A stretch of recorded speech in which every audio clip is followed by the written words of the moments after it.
హరే రామ హరే కృష్ణ.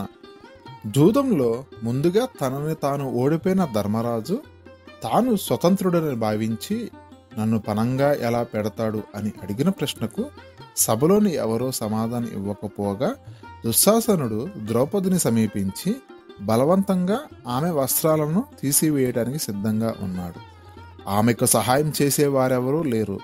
దీంతో తన కష్టకాలంలో భగవంతుడి దయా సహాయమే శరణ్యమని భావించిన ద్రౌపది, ఈ ప్రపంచాన్ని ముందుకు నడిపే దైవమా, నిన్నే నేను నమ్ముకుంటున్నాను. ఈ కష్టకాలంలో నన్ను విడవద్దు, నీవే నాకు శరణ్యం, రక్షించు అంటూ మూర్ఛపోయింది. అప్పుడు దుశ్శాసనుడు ఆమె వస్త్రాలను తొలగించటం మొదలుపెట్టాడు. ఆ సమావేశంలో ఆ అన్యాయం చూసి భరించలేని మరో వస్త్రం వచ్చి ఆమె శరీరాన్ని చుట్టుకుంటుంది. తొలగించిన వస్త్రాలతో పెద్ద కుప్పపోగు పడింది. కొత్తగా చుట్టుకుంటున్న వస్త్రాలను తొలగించలేక దుశ్శాసనుడు అలసి కూర్చుండిపోయాడు. సభ యావత్తు ఈ విచిత్రాన్ని చూసి కంపించిపోయి భగవంతుణ్ణి స్తుతిస్తూ ఆనంద బాష్పాలను వారి కళ్ళలో నుంచి పడుతున్నాయి. భీముడు అదరాలు అదురుతుండగా గంభీరమైన ప్రతిజ్ఞ చేశాడు. దుర్మార్గుడా, పాపిష్టి, భరత కలంకుడైన దుశ్శాసనుడి గుండెను చీల్చి రక్తం తాకకపోతే నేను భీముణ్ణి కాదు అని ప్రతిన పూనాడు. ఆ సమయంలో నక్కల, గాడిదల అరుపులు వినవచ్చాయి.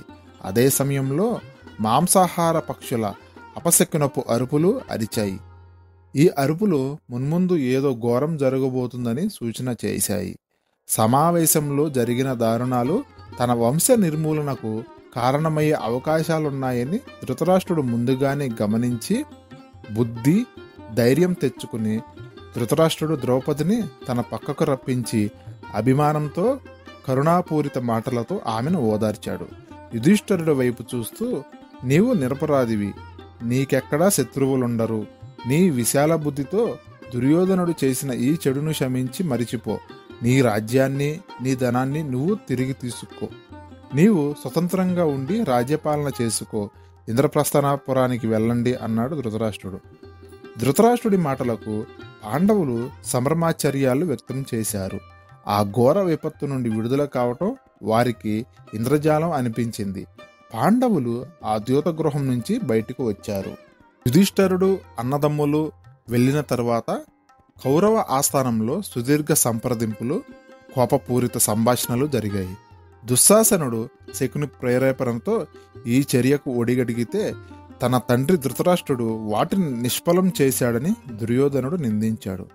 బలశాలులైన శత్రువులను సంహరించడానికి ఏ విధంగా తంత్రాన్ని ఉపయోగించినా తప్పు కాదు అని బృహస్పతి నీతిని ఈ సందర్భంగా దుర్యోధనుడు ఉదాహరించాడు.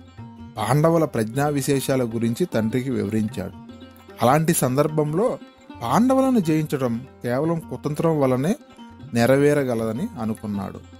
పాండవులు పౌరుషవంతులు, అలాంటి వారితోనే కుతంత్రాలు పనిచేస్తాయి. ఆత్మాభిమాని అయిన ఏ శత్రువుడైనా ద్యూతానికి ఆహ్వానించిన తర్వాత రానని చెప్పలేడు అని ధృతరాష్ట్రుడి దృష్టికి తెచ్చాడు.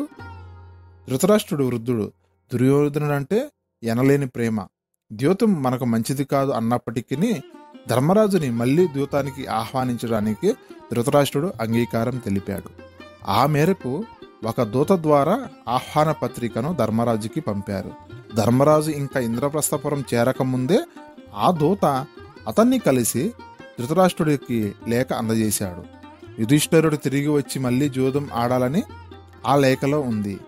ఆ ఆహ్వానానికి యుధిష్ఠిరుడు ఇలా అన్నాడు: మంచి చెడు పూర్వజన్మ ఫలాన్ని బట్టే జరుగుతాయి, దాన్ని ఎవరూ అడ్డుకోలేరు. మనం తప్పక ఆడవలసిందే అని కోరితే ఆడవలసిందే, అంతే. ద్యూతానికి పిలువబడినవాడు దానికి నిరాకరించకూడదు. నేను ఒప్పుకొని తీరాల్సిందే. నిశ్చయంగా వ్యాస భగవానుడు చెప్పినట్లు బంగారు లేడి ఇది వరకు సృష్టిలో లేనిది. రాముడు బంగారు లేడి అని వెంటబడి వృధా ప్రయాస చెందలేదా? నిశ్చయంగా కష్టకాల సమీపించు కాలానికి బుద్ధి నశించిపోతుంది అన్నాడు ధర్మరాజు. ధర్మరాజు మళ్ళీ హస్తినాపురం వచ్చి సభలో వారందరూ వద్దని చెబుతున్నా శకునితో ద్యూతమాడటానికి కూర్చున్నాడు. ఈసారి ద్యూతంలో ఓడిపోయిన వారు తన తమ్ములతో కూడా 12 సంవత్సరాలు అరణ్యవాసము, 13వ సంవత్సరం అజ్ఞాతవాసం చేయాలన్నది పందెంగా పెట్టుకున్నారు. ధర్మరాజు ఈసారి కూడా ఓడిపోయాడు. పాండవులు అరణ్యవాసం చేస్తామని ప్రతిజ్ఞ చేశారు. సభలోని వారంతా సిగ్గుతో తలదించుకున్నారు. పాండవులు అరణ్యానికి బయలుదేరినప్పుడు పురజనులంతా వీధుల్లో గుమిగూడి ఇళ్ల పైకెక్కి చెట్లు పైకి ఎక్కి పాండవులను చూస్తూ ఏడుస్తూ కేకలు పెడుతూ పెద్ద గందరగోళం చేశారు. పురాతన అలవాటును అనుసరించి రత్న ఖచ్చితమైన రథాలలోనూ భారీ ఏనుగులపై కూర్చుని మంగళవాద్యాలు సాగుతుండగా ప్రయాణించే రాజపుత్రులు అనగా పాండవులు ఇప్పుడు వారు జన్మభూమి నుంచి పాదచారులై అడవులకు వెళ్లటం, ప్రజలు ఏడుస్తూ గుంపులు గుంపులుగా పాండవులను వెంబడించారు. అన్ని వైపుల నుంచి కౌరవుల నుంచి కొడుతూ పాండవులను అయ్యయ్యో అని సానుభూతిని బాధను వ్యక్తం చేయటం అక్కడ కనిపించిన దృశ్యం. ఈ పరిస్థితిని స్వర్గం నుంచి దేవుడు తప్పగా చూస్తాడని జనం నుంచి కేకలు వినబడ్డాయి. ధృతరాష్ట్రుడు విదురుని రప్పించి పాండవులు పట్టణాన్ని వదిలి అరణ్యానికి ఎలా వెళ్ళింది వర్ణించి చెప్పాలని కోరాడు. ఓ రాజా, కుంతీ కుమారుడైన యుధిష్ఠరుడు ముఖంపై వస్త్రం కప్పుకొని వెళ్ళాడు. అతని వెనుక భీముడు కళ్ళు దించుకొని తన చేతుల వైపు చూస్తూ వెళ్ళాడు. దారి అంతా ఇసుక చల్లుతూ అర్జునుడు వెళ్ళగా నకుల సహదేవులు తమ శరీరాల నిండా ధూళి పూసుకొని యుధిష్ఠరుడి వెంట నడిచారు. తన జుట్టు విరబూసుకొని దానిలో తన ముఖాన్ని కప్పుకొని కళ్ళ వెంట నీరు కారుతుండగా ద్రౌపది యుధిష్ఠరుని అనుసరించింది. పాండవుల పురోహితుడైన దౌమ్యుడు వారితో కలిసి వెళ్తూ మరణకారకుడైన యముణ్ణి ఉద్దేశించి సామగానం చేశాడు అని విదురుడు చెప్పాడు. ఈ మాటలు విన్న ధృతరాష్ట్రుడిలో ఇది వరకున్న భయం ఆందోళన ఇంకా ఎక్కువగా కనిపించింది.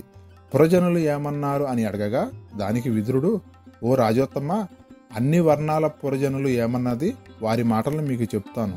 ఇలాంటి ఘోరాలు జరగనిచ్చిన కురువృద్ధులు చిచ్చి వీరేమి కురువృద్ధులు, అత్యాశకు పోయిన ధృతరాష్ట్రుడు వాడి కొడుకులు పాండవులను అరణ్యాలకు తరిమివేశారని చెప్పుకున్నారు అని చెప్పాడు విదురుడు. ధృతరాష్ట్రుడు విదురుడు ఇలా సంభాషించుకుంటుండగా నారదుడు ప్రత్యక్షమయ్యాడు. నేటి నుంచి 13 ఏళ్ళు దుర్యోధనుడు చేసిన ఈ ఘోర కృత్యం వల్ల కౌర సైన్యమంతా అంతరిస్తుంది అని నారదుడు మాయమయ్యాడు. దుర్యోధనుడు అతని అనుచరులు భయపడుతూ వారంతా ద్రోణుడి వద్దకు వెళ్ళి ఏ పరిస్థితుల్లోనూ తమను విడిచిపెట్టకుండా ఉండాల్సిందిగా ప్రార్థించారు. దీంతో ద్రోణుడు విచారాన్ని నిస్పృహను వెల్లడిస్తూ పాండవులు దైవాంశ సంభూతులు అజేయులు అని పెద్దలు చెప్పే వాక్యాల్లో నాకు నమ్మకం ఉంది. కానీ కౌరవులు నాపై ఆధారపడి ఉన్నందున, నేను వారి అన్నం తింటున్నందున ధృతరాష్ట్ర కుమారుల కోసం ఎవరితోనైనా జగడమాడతాను. కౌరవుల కోసం నేను హృదయపూర్వకంగా పనిచేస్తాను. కానీ ఏది అవుతుందో అది దైవాధీనం. పాండవులు అరణ్యవాసం నుంచి ఆగ్రహంతో తిరిగి వస్తారు. కోపం సంగతి నాకు బాగా తెలుసు. ద్రుపదుడి పట్ల నాకున్న కోపంతో అతడిని రాజ్యభ్రష్టుని చేసి అవమానపరిచాను. పట్టు విడవని ఆగ్రహంతో ద్రుపదుడు ఒక యుద్ధం చేసి నన్ను చంపశక్తిగల ఒక కుమారుణ్ణి అగ్ని సముఖాన పొందాడు. అతడే దుష్టద్యుమ్నుడని విన్నాను. ప్రారబ్ధవశాన ఈ దుష్టద్యుమ్నుడు పాండవులకు బావమరిది స్నేహితుడు అయి ఉన్నాడు. రాబోయే కార్యాలు సోది చెప్పిన ప్రకారం జరుగుతున్నాయి. మీరు చేసే పనులు కూడా ఆ చెడు మార్గానికే దారి చూపుతున్నాయి. మీ జీవితకాల పరిమితి సమీపిస్తుంది కనుక మీరు చేయదగిన ముఖ్య కార్యక్రమం ఏదైనా ఉంటే త్వరగా చేయండి. గొప్ప యజ్ఞం చేయండి. దుర్యోధన, యుధిష్ఠరుతో రాజీపడు. ఇదే నేను నీకు చెప్పే సలహా. నీకు ఇష్టమైనవి నువ్వు చెయ్యి అన్నాడు. ద్రోణుడి ఈ మాటలో దుర్యోధనుడికి రుచించలేదు. సంజయుడు ధృతరాష్ట్రుని అడుగుతున్నాడు, నువ్వేమిటి ఆందోళనతో బెంగతో ఉన్నావు? ఓయి సంజయ, పాండవులను హింసించిన నాకు శాంతి ఎక్కడిది? సంజయుడు ఇలా అన్నాడు, నీవు చెప్పింది నిజం. మున్ముందు ఎవరికైతే ఆపదలు రాగలవో అతడి హృదయము బుద్ధి బలము వక్రించి మంచి చెడుల తారతమ్యం కూడా ఎరగడు. తన బుద్ధిని తానే పాడు చేసుకుని తన చెడుకు తానే ప్రయత్నిస్తాడు. నీ కుమారులు పాంచాలని హింసించి చాలా అగౌరవంగా ప్రవర్తించారు. దాని ఫలాన్ని వారు తప్పక అనుభవిస్తారు. దీనికి ధృతరాష్ట్రుడు, ధర్మాన్ని రాజనీతిని అనుసరించిన నేను నడవక మూఢుడైన నా కుమారుడి ద్వారా చెడు మార్గానికి వెళ్ళి నీవు చెప్పినట్లు చివరికి అంతానికి చేరుతున్నాము అన్నాడు. విదురుడు ధృతరాష్ట్రుడికి హృదయపూర్వకంగా మంచి సలహాలను ఇచ్చేవాడు. ఆయన తరచూ ధృతరాష్ట్రుడితో ఇలా అనేవాడు, నీ కుమారులు చాలా పెద్ద తప్పు చేశారు. యుధిష్ఠిరుని వచించాడు.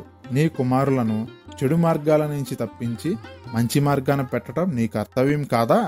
ఇప్పుడైనా సరే నీవు పాండవులకు ఇచ్చిన రాజ్యాన్ని వారు తిరిగి పొందేలా ఆజ్ఞ ఇవ్వు.